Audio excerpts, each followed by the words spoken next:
this week in research methods in kinesiology. For this week, we are going to learn the following. We have the following objectives for our lesson. We want to understand how to describe and define descriptive research methods. We will discuss the steps in conducting descriptive research methods. We'll identify the strengths and weaknesses of descriptive research methods. Before we begin, we need to have a background and understanding exactly what descriptive research is. You need to know that research methods, descriptive research methods, are used to basically just when you want to describe a trend or a growth pattern, maturity, the attitudes or perceptions of a people or a group of people. So we're not doing experimental designs. We are just describing the trends. It's sort of like doing, when we talked about statistics, we talked about descriptive statistics, where we use the means or averages, frequencies, rank order, and we just use that to describe what the numbers tell us. And it's kind of the same thing with descriptive research. We look at a group of people or an individual and we just describe what is going on.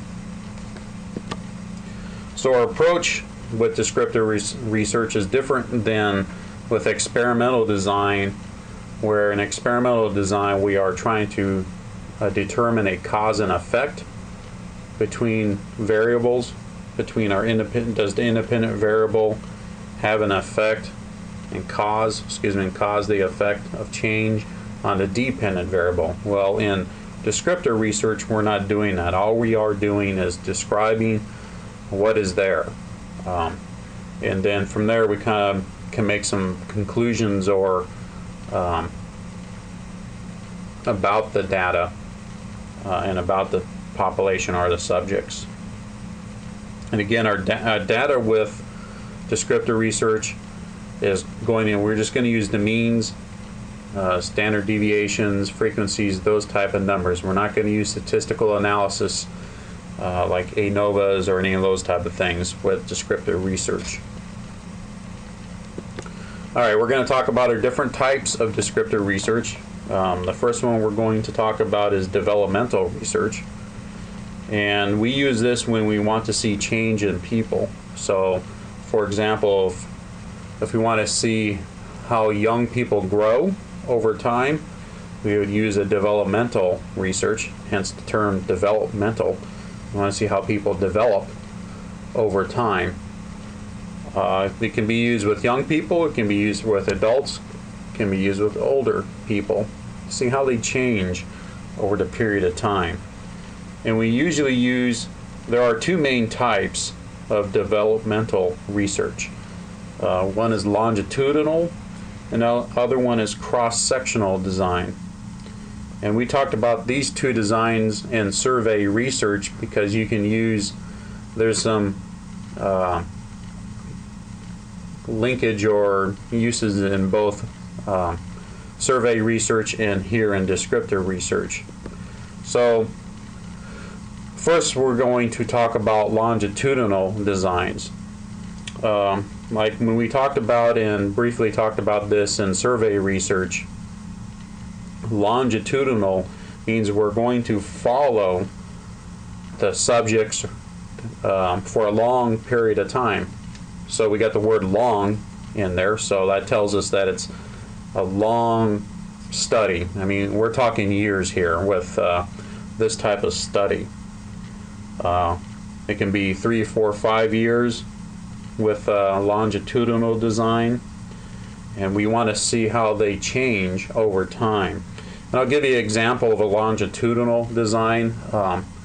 In my dissertation, what I looked at was professional socialization of athletic training students. And what that is we all have experienced it. Just think about most of you coach, or most of us have all been in part of athletics most of our lives. And when we first are a part of a team, there's a period where you don't feel like you're part of the team. And as a coach, or even an administrator, one of our goals is try to make those players feel like they're part of the team.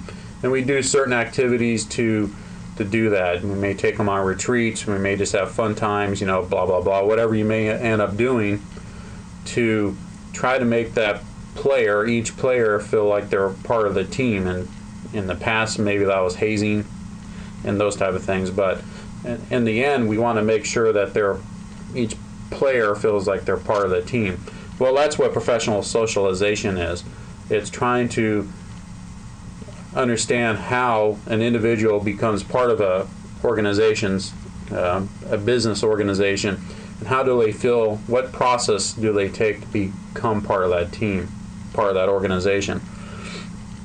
Well, I say all that because in the research that I did, there were a lot of studies in nursing students' socialization.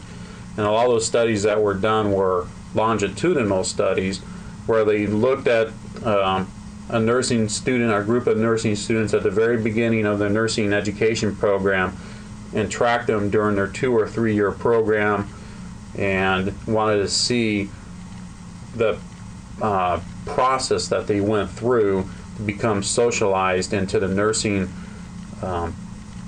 profession. And some of those studies also followed them up after they left the nursing school, then went into their job for the first couple of years, and also saw the conflict between what it was like to be a student and what it was like to be in the profession. And so that's a longitudinal design. We study them for a long, long period of time. This is typically done with interviews, surveys, can be a design we're going to talk about later. It's called observational or type study. It was very qualitative, which means not a lot of numbers were used. And we'll talk about that later in this semester. Qualitative with a little bit of quantitative, which we use numbers, but a lot of this was qualitative stuff I'm talking about. And a lot of this type of longitudinal designs are qualitative with interviews and surveys.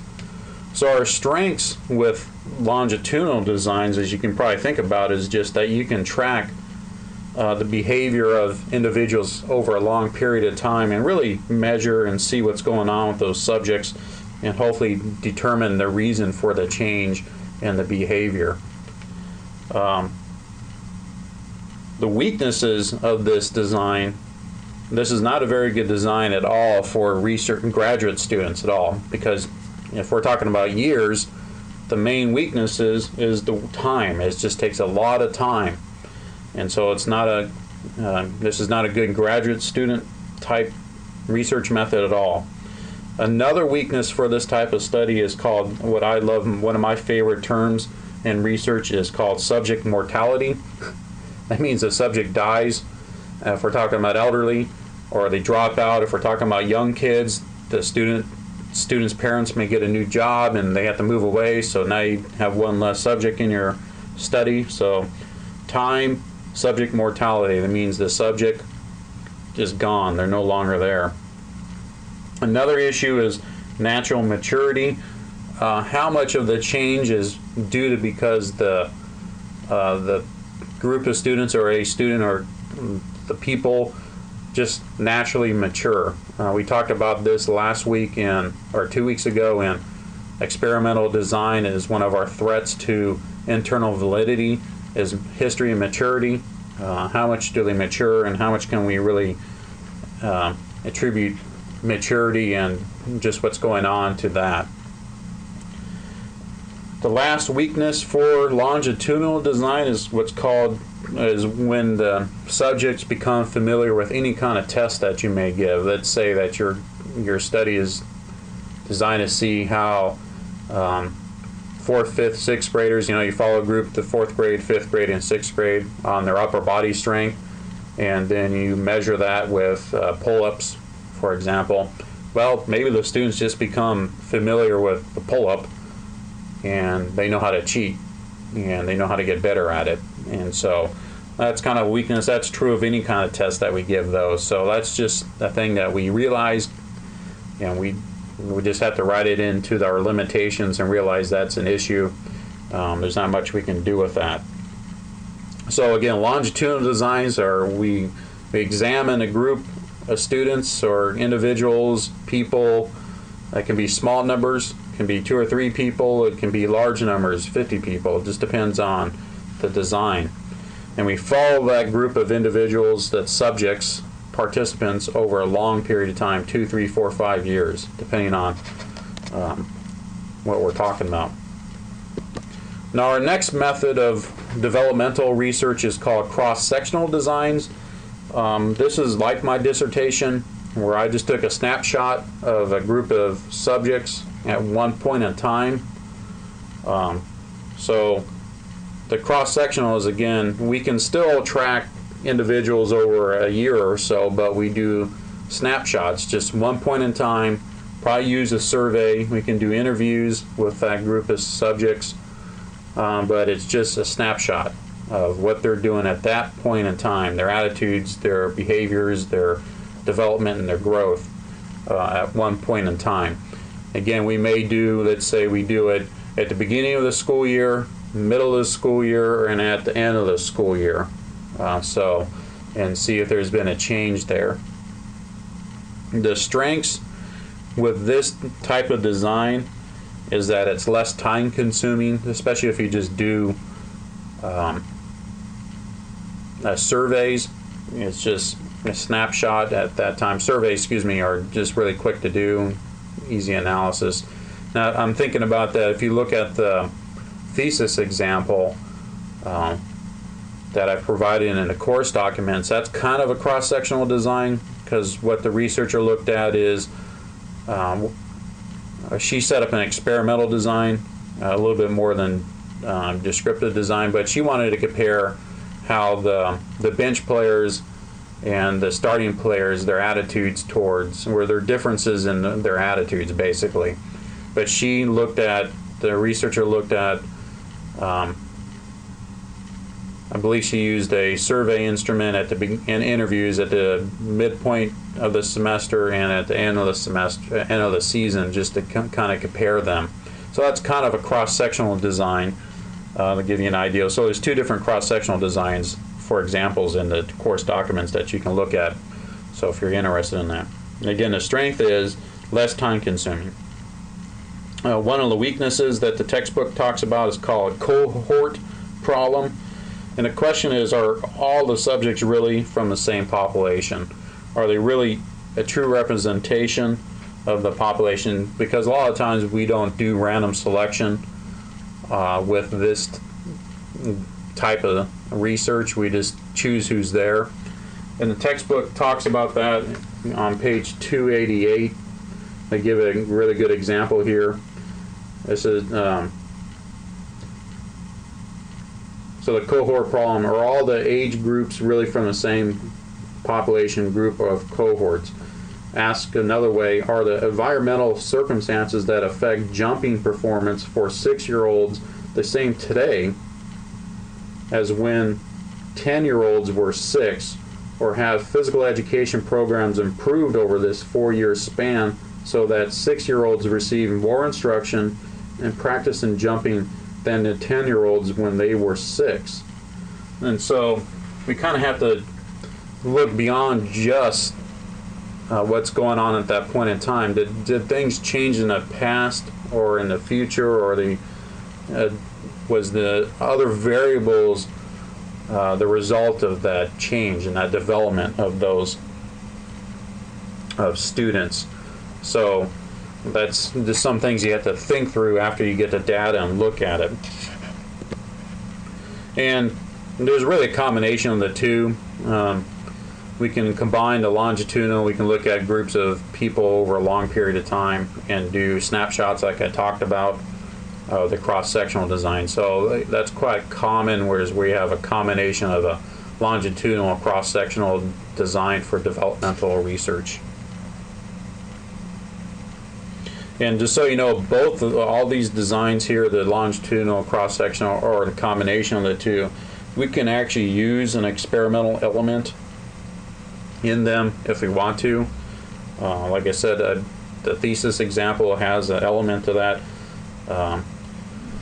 And so you can manipulate the independent variable to see the effect that independent variable has on the dependent variable to determine cause and effect.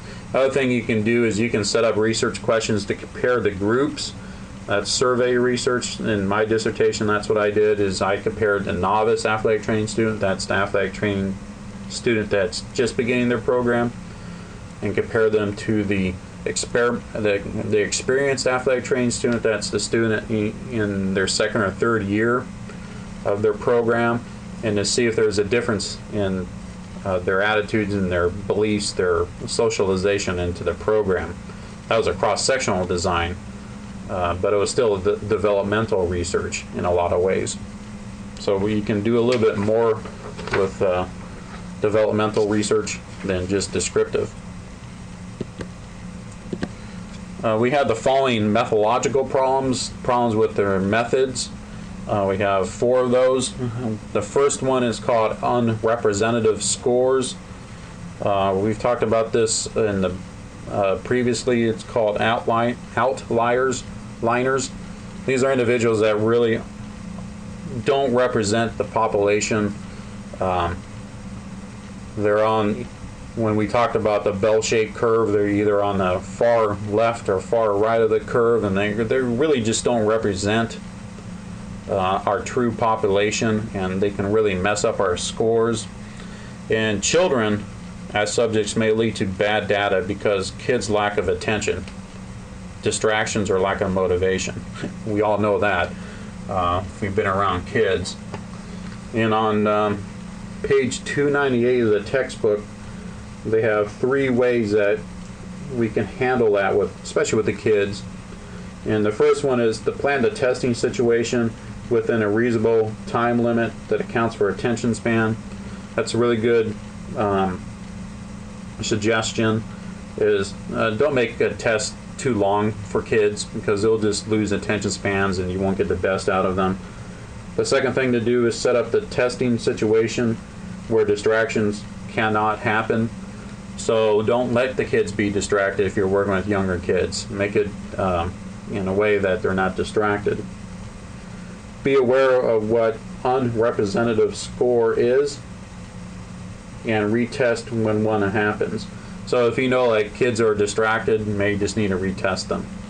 So those are 3 good ways to resolve the unrepresentative scores for children, and so you make sure you get good data. Now the next one is unclear semantics. Now semantics, we're talking about words. For example, some of you probably have had problems with the words and description of assignments that maybe I've given you, and it's unclear, it's vague. You're not sure what I'm talking about. And so if you're doing some kind of test, or got a survey, you got interviews, you have to make sure that your questions on the survey, on the test, descriptions, anything that you have needs to be perfectly clear.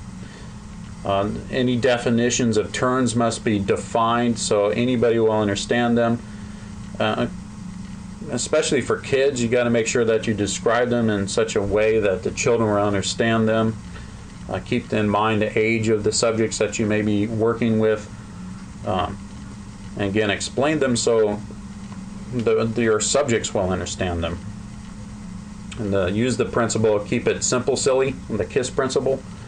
Make sure that everybody can understand the language that you're trying to use. And do not assume that people understand everything. That's true when you're writing papers too. Our next methodological problem is called lack of reliability. We have talked about reliability quite a few times. Again, reliability is just like if somebody is reliable, they're dependable. That means that they'll do what they say they're going to do. Well, reliability is, in this situation, is will the subjects, especially we're talking about children here, will they be able to repeat their performance? And we've talked about reasons why children may not be able to repeat their performance, lack of attention, those type of things. So in order to get good reliable scores, especially with children, is make the activity fun and enjoyable. Let them make it enjoyable so they'll want to do it and they'll give their best over the time. And our last methodological problem is a statistical problem. How do we compare these groups? You know, they've changed over time. We're talking years, or we could be talking about years. The textbook talks about we typically use an ANOVA. The problem with the ANOVA test, one of the assumptions we make with an ANOVA test is that the groups are equal, the variance is equal. Well, that's not necessarily true with developmental research. That's the whole reason why we're doing this type of research. So it'd probably be best, again, that we just compare everything with descriptive statistics, the means and those type of things. So that's just an issue if you're reading journal articles, and when they do longitudinal studies, you just have to think about, well, did they really find what they're saying they're finding? Did they set up appropriate statistical analysis? Other thing we need to keep in mind is protecting participants. If we're working with young kids, 18 and younger,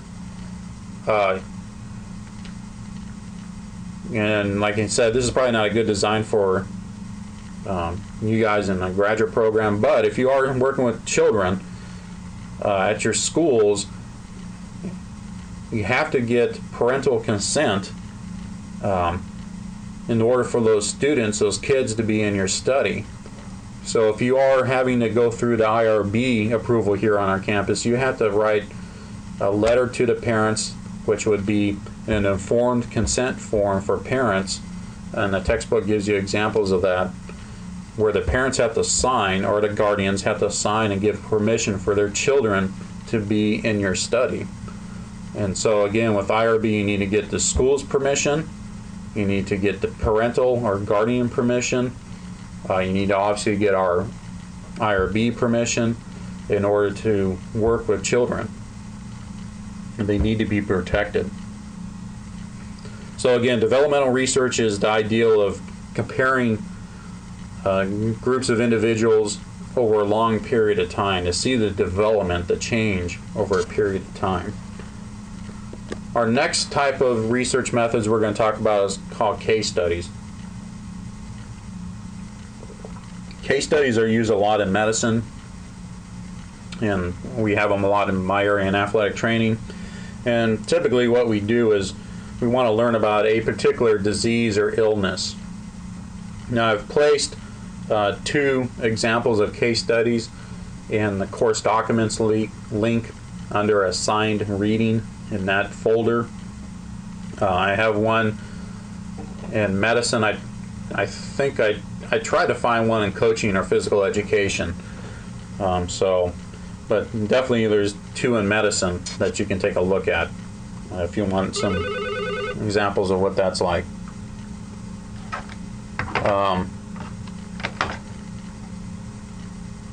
And typically with case studies, we have one subject in our, or a really small group of subjects, maybe 2 or 3. We try to have a small number of subjects with case studies, or we can look at an organization to see what that organization is like with case studies.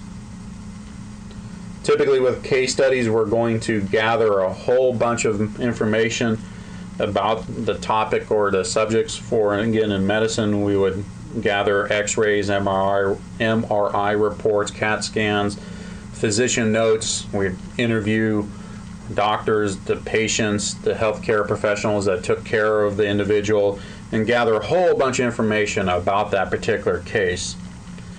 But in the end, the purpose is to gain knowledge about a particular subject or issue, and not to make generalization back to a population. We are just trying to learn about, for example, in our area in athletic training, in the study I think is like spinal cord injuries, and so we learn a little bit more about how to take care of spinal cord injuries, just to get a little bit more information. Case studies are difficult methods because they're hard to describe, and there's not really a set method for this. And so it can be kind of a challenging method to do. I think this is another type or method that may not be a best method for graduate students because it just takes a lot of time. Now there are these three main types of case studies: descriptive, interpretive, and evaluative. Evaluative. I can't say it. Sorry. With the descriptive case studies, we're going to develop a detailed picture of what is going on. Again, just describes what's going on. We're not trying to build any theory with this. We're just trying to understand why something happened and what happened. With interpretive studies, we use the data to classify or conceptualize what happened. Again, we're trying to interpret the meaning of why something happened. So we would use some of the descriptive parts of the case study, then we would turn around and interpret the why and to classify it. Now, for the last one, I can't talk today. The last one, we try to determine the merits of the practice or the events. And again, with this one, we have descriptive, interpretive elements to it. But how effective was the practice? If we're talking about medicine, how effective was the treatment of care for those individuals? And try to maybe even try to solve the issue with that. Now, with our case studies, how do we go about selecting our participants? It really depends on the study and the issues to be examined. Again, we're not randomly selecting this. I'll give you an example. There's a couple years ago in the athletic training room, we had some pretty odd injuries going on. We had a couple soccer athletes that had similar groin type injuries, and I thought I hadn't seen that type of injury that often, and so I thought about doing a case study for that because I thought it was unique. We also had some unique back injuries in the past I've never seen before, did some research on, and so that was another unique case. It's just typically unique things that you don't see too often that you want to learn more about and to tell other people about, because maybe they've had similar type of things, issues come up, injuries come up that you want to learn about, and hey, it may help somebody down the road. So when we conduct the case study, I talked about this is kind of we don't really have set research methods here.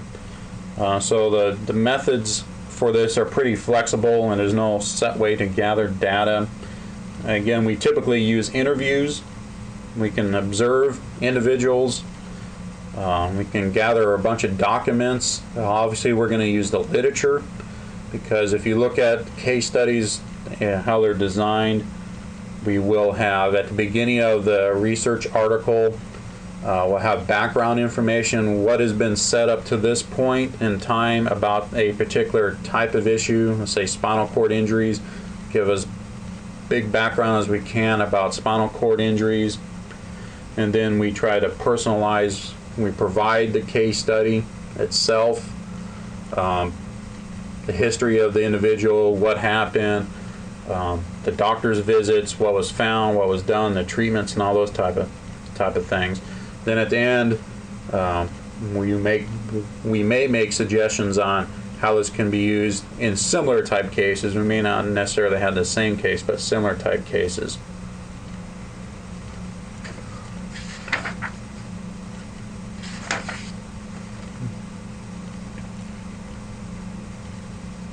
And in our textbook, on page 292 and about the center of there, in gathering and analyzing data, I thought they do a good job, so I'm going to you can go ahead and read that. It starts with, according to Yin in 2003, analysis of case study data is one of the least developed and most difficult aspects of conducting case studies.